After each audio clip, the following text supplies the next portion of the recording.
ಸುಭಾಷಿತ ಅಂತಂದರೆ ಒಳ್ಳೆಯ ಮಾತು ಅಂತ ಅರ್ಥ ಅಷ್ಟೇ, ಅದಕ್ಕೆ ಭಾಷೆಯ ಪರಿಮಿತಿ ಇರೋದಿಲ್ಲ.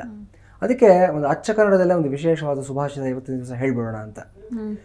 ಡಿ ವಿ ಗುಂಡಪ್ಪನವರು ಮಂಕುತಿಮ್ಮನ ಕಗ್ಗದಲ್ಲಿ ಹೇಳಿರತಕ್ಕಂಥ ಒಂದು ಮಾತು, ಇದು ಜ್ಯೋತಿಷಗಳಿಗೆ ಸ್ವಲ್ಪ ಮಟ್ಟಿಗೆ ವಿರುದ್ಧ ಅಂತ ಅನಿಸಿದ್ರು ಸಹ ಜ್ಯೋತಿಷ್ ಶಾಸ್ತ್ರದ ಆಚೆಗಿರತಕ್ಕಂಥ ವಿಚಾರಗಳು ಯಾವುದು ಅನ್ನೋದು ತಿಳಿಸೋದಕ್ಕೆ ಈ ಸುಭಾಷಿತವನ್ನು ಇವತ್ತಿನ ದಿವಸ ನಾನು ಆಯ್ಕೆ ಮಾಡ್ಕೊಂಡಿದ್ದೀನಿ. ಒಂದು ಕಡೆ ಏನು ಹೇಳ್ತಾರೆ ಅಂತಂದರೆ, ಗ್ರಹಗತಿಯ ತಿದ್ದುವನೆ ಜೋಯಿಸನು ಜಾತಕದಿ ವಿಹಿತವಾಗಿಹುದರ ಗತಿಸೃಷ್ಟಿ ವಿಧಿಯುಂ ಸಹಿಸುವುದಲ್ಲದೆ ಮುಗಿಯದಾವ ದಶ ಬಂದೊಡೆ ಸಹನೆ ವಜ್ರ ಕವಚ ಮಂಕುತಿಮ್ಮ ಅಂತ ಹೇಳ್ತಾರೆ.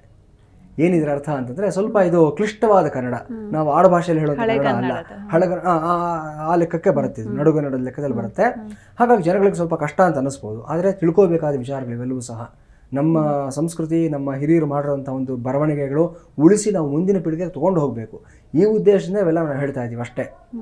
ಗ್ರಹಗತಿಯ ತಿದ್ದುವನೆ ಜೋಯಿಸನು ಜಾತಕದಿ ಅಂತ ಇಲ್ಲಿ ಪ್ರಶ್ನೆ ಮಾಡ್ತಾ ಇದ್ದಾರೆ. ಅಂದರೆ ಒಂದು ಜಾತಕದ ಚಿಂತನೆ ನಮ್ಮ ಹತ್ರ ತೊಗೊಂಡು ಬಂದಾಗ ಅಲ್ಲಿರೋ ಗ್ರಹಗಳನ್ನ ಈ ಮನೆಯಿಂದ ತೆಗೆದು ಆ ಮನೆಗೆ, ಆ ಮನೆಯಿಂದ ಈ ಮನೆಗೆ ಹಾಕೋದಕ್ಕೆ ಯಾವ ಜ್ಯೋತಿಷಿಗೂ ಸಹ ಸಾಮರ್ಥ್ಯ ಇಲ್ಲ.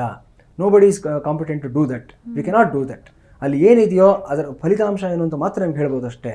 ವಿಹಿತವಾಗಿಹುದರ ಗತಿ ಸೃಷ್ಟಿ ವಿಧಿಯುಂ ಅಂತ ಹೇಳ್ತಾರೆ. ಆ ಗ್ರಹಗಳ ಗತಿ, ಅದರ ಚಲನವಲನ ಹೇಗಿರುತ್ತೆ ಅನ್ನೋದು ಆಲ್ರೆಡಿ ಡಿಸೈಡೆಡ್ ಆಗೋಗಿದೆ ಅದು. ಸೊ ಯಾರಾದರೂ ಒಬ್ಬ ಜ್ಯೋತಿಷಿ ನಿಮ್ಮ ಹಣೆ ಬರಹ ಬದಲಾವಣೆ ಮಾಡ್ತೀನಿ, ನಿಮ್ಮ ಜೀವನವನ್ನು ಬೇರೆ ಥರ ಮಾಡ್ತೀನಿ ಅಂತ ಹೇಳಿದ್ರೆ ನಂಬೋದಕ್ಕೆ ಹೋಗಬೇಡಿ. ಜ್ಯೋತಿಷ್ಯ ಅಂದರೆ ಬೆಳಕು. ಆ ಬೆಳಕು ಏನು ಹೇಳುತ್ತೆ ಅಂತಂದರೆ, ನೋಡಪ್ಪ ಇಷ್ಟು ಹೊತ್ತಿಗೆ ನಿನಗೆ ಮಳೆ ಬರುತ್ತೆ ಅಂತ ಹೇಳಿಬಿಟ್ಟು ನಿನಗೆ ಎಚ್ಚರಿಕೆಯನ್ನು, ಒಬ್ಬ ಹವಾಮಾನ ವರದಿಗಾರ ಅಂತಾರೆ, ಒಂದು ಎಚ್ಚರಿಕೆಯನ್ನು ಕೊಡ್ತೀವಿ. ಛತ್ರಿ ಹಿಡ್ಕೊಂಡು ಹೋಗು, ಇಲ್ಲಿ ಓಡಾಡಬೇಡ, ಇಲ್ಲಿ ನಡಿಬೇಡ ಅಂತ ಹೇಳ್ತೀವಿ. ಮೈಯೆಲ್ಲ ನೆನೆಯೋ ಜಾಗದಲ್ಲಿ ಒಂದು 4 ಹನಿಗಳು ಬಿದ್ದು ನೀವು ಬಚಾವಾಗ್ತೀರಾ. ಅದನ್ನು ಮಾಡುವಂಥದ್ದು ನಮ್ಮ ಕರ್ತವ್ಯ ಆಗಿರುತ್ತೆ. ಕರ್ಮವನ್ನು ಬದಲಾವಣೆ ಮಾಡೋದಕ್ಕೆ ಸಾಧ್ಯವಾಗೋದಿಲ್ಲ. ಈ ಪ್ರಜ್ಞೆ, ಈ ಅರಿವು ಜ್ಯೋತಿಷ್ಯ ಕೇಳೋರಿಗೂ ಇರಬೇಕು, ಜ್ಯೋತಿಷ್ಯ ಹೇಳೋರಿಗೂ ಸಹ ಇರಬೇಕು. ವಿಹಿತವಾಗಿಹುದರ ಕತಿಸೃಷ್ಟಿ ವಿಧಿಯುಂ ಸಹಿಸುವುದಲ್ಲದೆ ಮುಗಿಯದಾವ ದಶ ಬಂದೊಡೆ. ಎಂಥ ಕಷ್ಟನೇ ಬರಲಿ ಅದರಿಂದ ಗೆದ್ಕೊಂಡು ಬರತಕ್ಕಂಥ ಒಂದು ದಿವ್ಯಾಸ್ತ್ರ ಯಾವುದು ಅಂದರೆ ಸಹನೆ ಆಗಿರುತ್ತೆ. ಸಹಿಸುವುದಲ್ಲದೆ ಮುಗಿಯದಾವ ದಶ ಬಂದೊಡೆ.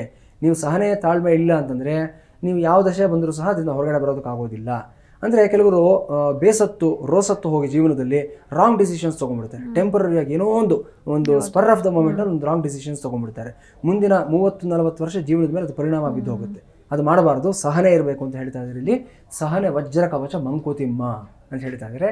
ಆ ಸಹನೆಯನ್ನು ರೂಢಿಯನ್ನು ಮಾಡ್ಕೊಳ್ಳಿ ಜೀವನದಲ್ಲಿ. ಎಲ್ಲವನ್ನ ಗೆದ್ಕೊಂಡು ಬರೋದಕ್ಕೆ ಅದೇ ನಿಮಗೆ ದೊಡ್ಡ ಬ್ರಹ್ಮಾಸ್ತ್ರ ಆಗುತ್ತೆ.